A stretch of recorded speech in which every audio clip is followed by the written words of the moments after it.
ನಮಸ್ಕಾರ. ರಿವ್ಯೂ ಚಾನಲ್ಗೆ ಸ್ವಾಗತ. ನಾನು ಸೌಖ್ಯ ಗಾಂವ್ಕರ್. ಸಿದ್ದರಾಮಯ್ಯನವರಿಗೆ ಉಸಿರುಗಟ್ಟಿಸ್ತಾ ಇರುವಂತಹ ಮೂಡ ಕೇಸ್ನಲ್ಲಿ ಮತ್ತೊಂದು ಬಿಗ್ ಟ್ವಿಸ್ಟ್. ಈಗ ಇಡಿ ಎಂಟ್ರಿ ಬೆನ್ನಲ್ಲೇ ಮಹತ್ವದ ಬೆಳವಣಿಗೆ. ಯಾವ ಲಿಂಕ್ ಓಪನ್ ಆಗ್ತಾ ಇದೆ ಹಾಗಾದ್ರೆ? ಕುತೂಹಲಕಾರಿಯಾಗಿದೆ.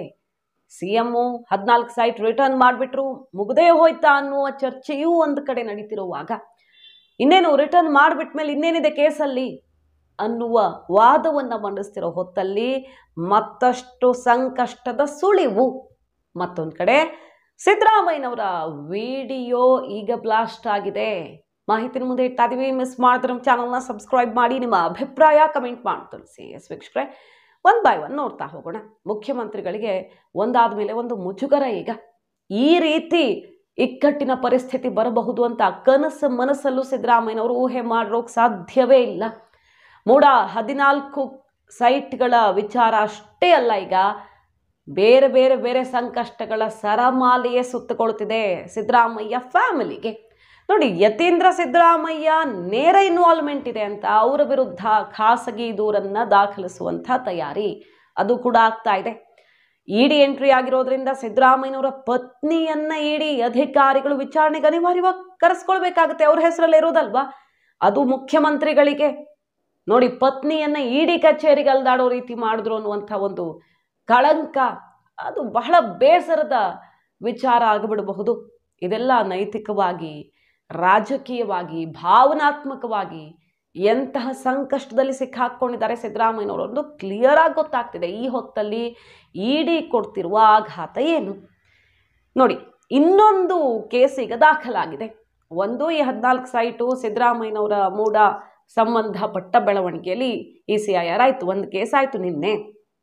ಮತ್ತೊಂದು ಕೇಸನ್ನು ದಾಖಲಿಸಿದೆ ಇಡಿ. ಯಾವಾಗಿಂದದು? 2017ರಲ್ಲಿ ಕರ್ತವ್ಯ ನಿರ್ವಹಿಸ್ತಾ ಇದ್ದ ಅಧಿಕಾರಿಗಳ ವಿರುದ್ಧ ECIR ಆಗಿದೆ. ಹಿನಕಲ್ ಸರ್ವೆ ನಂಬರ್ 89ರ ನಿವೇಶನ ಹಂಚಿಕೆ, ಸುಮಾರು 7.25 ಎಕರೆ ಹೆಚ್ಚು ಪ್ರಭಾವಿಗಳಿಗೆ ಸೈಟ್ ಹಂಚಿಕೆ ಆರೋಪ. ಸುಮಾರು ಆ ಜಮೀನನ್ನು ನಿವೇಶನಗಳನ್ನಾಗಿ ಮಾಡಲಾಗಿತ್ತು, 7.25 ಎಕರೆನ. ಅದರಲ್ಲಿ 350ಕ್ಕೂ ಹೆಚ್ಚು ಪ್ರಭಾವಿಗಳಿಗೆ ಸೈಟ್ ಹಂಚಿಕೆಯ ವಿಚಾರ ಇದೆಯಲ್ಲ, ಆ ಕೇಸನ್ನು ಕೂಡ ಈಗ ಕೈಗೆತ್ಕೊಂಡಿದೆ. ಇನ್ನೊಂದು FIR ಆಗಿದೆ. ಯಾರ ಅವಧಿಯದ್ದು? 2017ರಲ್ಲಿ CM ಆಗಿದ್ದವ್ರು ಯಾರು? ಸಿದ್ದರಾಮಯ್ಯನವರ ಹಿಂದಿನ ಅವಧಿಯಲ್ಲಿ ಮೂಡ ವ್ಯಾಪ್ತಿಯಲ್ಲಿ ನಡೆದಂತಹ 2013ರಿಂದ 2018 ತನಕ ಹಿಂದೆ 5 ವರ್ಷ CM ಆಗಿದ್ರಲ್ಲ, ಆ ಅವಧಿಯಲ್ಲಿ 7.25 ಎಕರೆ ಜಮೀನನ್ನ ನಿವೇಶನ ಮಾಡಿ ಅದರಲ್ಲಿ 350ಕ್ಕೂ ಹೆಚ್ಚು ಪ್ರಭಾವಿಗಳಿಗೆ ಸೈಟ್ ಹಂಚಿಕೆ ಮಾಡಿದ್ರಲ್ಲಿ ಬೃಹತ್ ಅಕ್ರಮ ಆಗಿದೆ ಅನ್ನುವ ಆರೋಪ ಇದೆ. ಆಗ ಇದ್ದಂಥ ಅಧಿಕಾರಿಗಳ ವಿರುದ್ಧ ಈಗ ECIR ಮಾಡ್ಕೊಂಡಿದೆ. ಅಂದರೆ ಪೊಲೀಸರ FIR ರೀತಿಯಲ್ಲಿ ಇಡಿ ಕೇಸ್ ದಾಖಲಿಸ್ಕೊಂಡಿದೆ. ಇದೊಂದು ಕೇಸು, ಅದೊಂದು ಕೇಸು, 2 ಕೇಸು ಬರ್ತಿದ್ದಂಗೆ ಮೂಡ ವ್ಯವಹಾರದ ಬಗ್ಗೆ ಈಗ ಒಟ್ಟು 2 ಕೇಸ್ ಆಗಿದ್ದು, ಸುಮಾರು 18 ಅಧಿಕಾರಿಗಳಿಗೆ ಲೋಕಾಯುಕ್ತ ಆಗ ಕೇಸೆಲ್ಲ ಮಾಡಿಕೊಂಡಿತ್ತು. ಅದರ ಸುತ್ತ ಇಡಿ ಈಗ ಎಂಟ್ರಿ ಕೊಟ್ಟಿದೆ.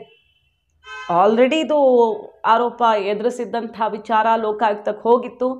ಈಗ ಇಡಿ ಅದನ್ನು ಹೊರಗೆ ಎಳೆದಿದೆ. ಸೊ ಏನು ಆರೋಪ ಮಾಡಿದ್ರು ಸ್ನೇಹಮಯಿ ಕೃಷ್ಣ ಅನ್ನೋದು ಬಹುತೇಕರಿಗೆ ನೆನಪಿರಬಹುದು. ಬರೀ 14 ಸೈಟು ಅಂತ ಬಂದೇ ಇಲ್ಲ ಅವರು.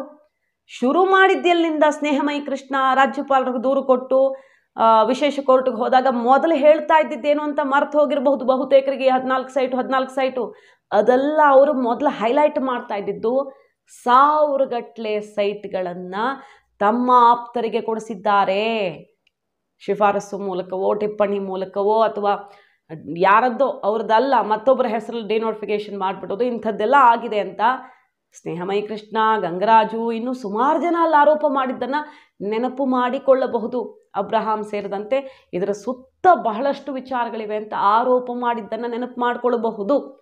ಸೊ ಆ ಆರೋಪಕ್ಕೆ ಸಂಬಂಧಪಟ್ಟಂತೆ ಈಗ ಇಡಿ ಮತ್ತೊಂದು ಕೇಸ್ ಅತಿ ದೊಡ್ಡ ಟೆನ್ಷನ್ ತಂದಿಡಲಿದೆಯಾ ಮುಖ್ಯಮಂತ್ರಿಗಳಿಗೆ.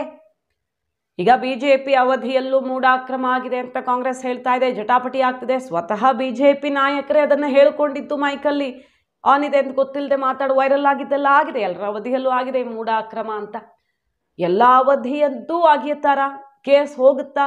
ಗೊತ್ತಿಲ್ಲ. ಈಗಂತೂ 2017ರ ಅವಧಿಯಲ್ಲಿ ಅಂದರೆ ಮುಖ್ಯಮಂತ್ರಿಗಳು ಸಿದ್ದರಾಮಯ್ಯನವರು ಹಿಂದಿನ ಅವಧಿಯಲ್ಲಿ ಮೂಡಾದಲ್ಲಾದ ಅಕ್ರಮವನ್ನ ಕೈಗೆತ್ತಿಕೊಂಡಿದೆ ಇಡಿ ಅನ್ನೋದು ಮತ್ತೊಂದು ಆಘಾತಕಾರಿ ವಿಚಾರ. ಇದರ ನಡುವೆ ಈಗ ನೋಡಿ, ಸಿದ್ದರಾಮಯ್ಯನವರು ಕಾನೂನು ಹೋರಾಟ ಮಾಡಬಹುದು, ಏನಾದರೂ ಮಾಡಬಹುದು, ಪಕ್ಷದ ಒಳಗೆ ಒತ್ತಡ ಶುರುವಾಗೇ ಬಿಟ್ಟಿದೆ. ನಿನ್ನೆ ಪರಮೇಶ್ವರ್ ಮತ್ತು ಡಿ ಕೆ ಶಿವಕುಮಾರ್ ಅವರು ಮೀಟ್ ಆದ್ರಲ್ಲ, ಈಗ ಬರ್ತಿರೋದು ಇನ್ಫಾರ್ಮೇಶನ್ ಸುಮ್ಮನೆ ಮೀಟ್ ಆಗಿಲ್ಲ. ಅವರು ಏನೋ ಒಂದು ಆಗುತ್ತೆ ಅನ್ನುವ ಕ್ಲಿಯರ್ ಮೆಸೇಜ್ ಸಿಕ್ಕ ಮೇಲೆ, ಅಲ್ಲಿ ತನಕ ಮೊದಲೇ ಪ್ರಯತ್ನ ಆಗಿಲ್ವಲ್ಲ, ಶುರುವಾದಾಗಲೇ ಮಾಡ್ಬೋದಿತ್ತು, ಪ್ರಾಸಿಕ್ಯೂಷನ್ ಅನುಮತಿ ಸಿಕ್ಕಾಗ ಆಗ್ಬೋದಿತ್ತು, ಕೋರ್ಟ್ ಆದೇಶ ಬಂದಾಗ. ಈಗ ಯಾಕೆ ಬಂದರು ಅಂದರೆ ಇದು ನೆಕ್ಸ್ಟ್ ಲೆವೆಲ್ಗೆ ಹೋಯ್ತು, ಹೈಕಮಾಂಡಿಂದಾನು ಏನೋ ಮೆಸೇಜ್ ಬಂತ, ಅಥವಾ ಇದು ಅನಿವಾರ್ಯ ಅನ್ನೋ ಪರಿಸ್ಥಿತಿಗೆ ಹೋಗೇ ಬಿಟ್ಟಿದೆ, ಹೊಸ ನೀರು ಬರುವ ಟೈಮ್ ಅಂತ ಕ್ಲಾರಿಟಿ ಸಿಕ್ಕ ಮೇಲೇನೆ ಇವರಿಬ್ರು ಮೀಟ್ ಆಗಿದ್ದಂತೆ. ಇಬ್ರು ಕೂಡ ಮುಂಚೂಣಿಯಲ್ಲಿ ನಿಂತಿರೋ ನಾಯಕರು. ಒಬ್ರು ಕೆಪಿಸಿಸಿ ಅಧ್ಯಕ್ಷರು, ಇನ್ನೊಬ್ರು ಕೆಪಿಸಿಸಿ ಅಧ್ಯಕ್ಷರಾಗಿ ಸುದೀರ್ಘ ಅವಧಿಗೆ ಸೇವೆ ಸಲ್ಲಿಸಿ ಪಕ್ಷದ ಸೀನಿಯರ್, ನಾನು ದಲಿತ CM ಆಗಬೇಕು ಅಂತ ದಾಳ ಉರುಳಿಸಿರುವಂತಹ ನಾಯಕ. ಇಬ್ಬರ ನಡುವೆ ಸುದೀರ್ಘ ಗಂಭೀರ ರಾಜಕೀಯ ಚರ್ಚೆ ನಡೆದಿದ್ದು ಸುದ್ದಿ ಆಯಿತು.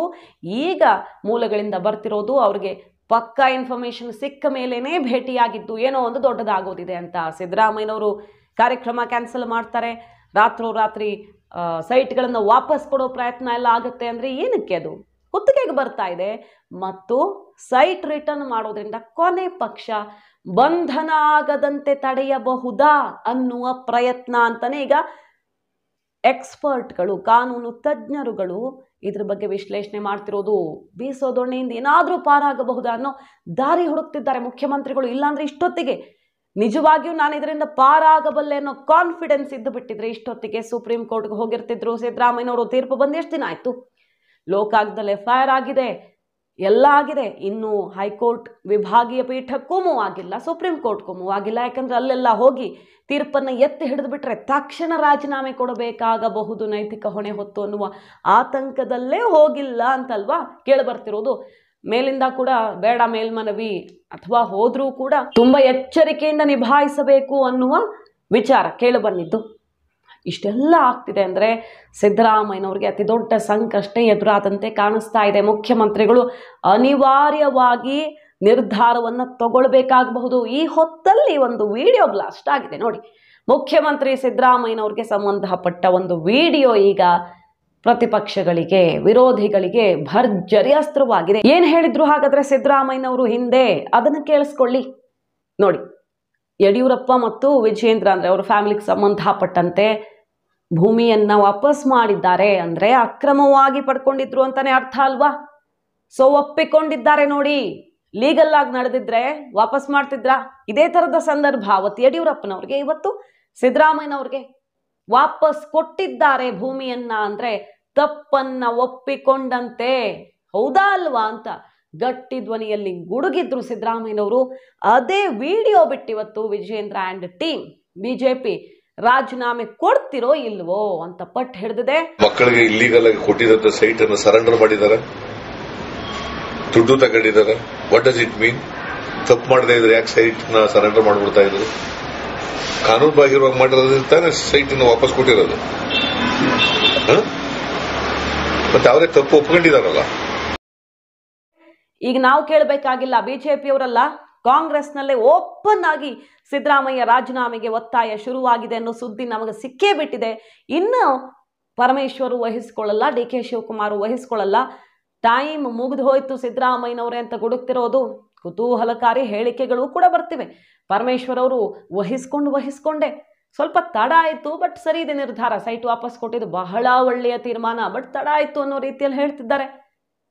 ಮುಖ್ಯಮಂತ್ರಿಗಳ ಸುತ್ತ ಎಂತೆಂಥ ರಿಯಾಕ್ಷನ್ಗಳು ಬರ್ತಿದ್ದಾವೆ ಅಂದ್ರೆ ಅಲ್ಲೇ ಕ್ಲಿಯರ್ ಆಗ್ತಿದೆ ಸಿದ್ದರಾಮಯ್ಯನವರ ಬೆನ್ನ ಹಿಂದೆ ಏನ್ ನಡೀತಾ ಇದೆ ಅನ್ನೋದು. ಮಾಹಿತಿ ನಿಮ್ಗೆ ಇಷ್ಟ ಆಗಿದ್ರೆ ಮಿಸ್ ಮಾಡದೆ ನಮ್ಮ ಚಾನಲ್ನ ಸಬ್ಸ್ಕ್ರೈಬ್ ಮಾಡಿ, ನಿಮ್ಮ ಅಭಿಪ್ರಾಯ ಕಮೆಂಟ್ ಮಾಡಿ ತಿಳಿಸಿ. Thank you.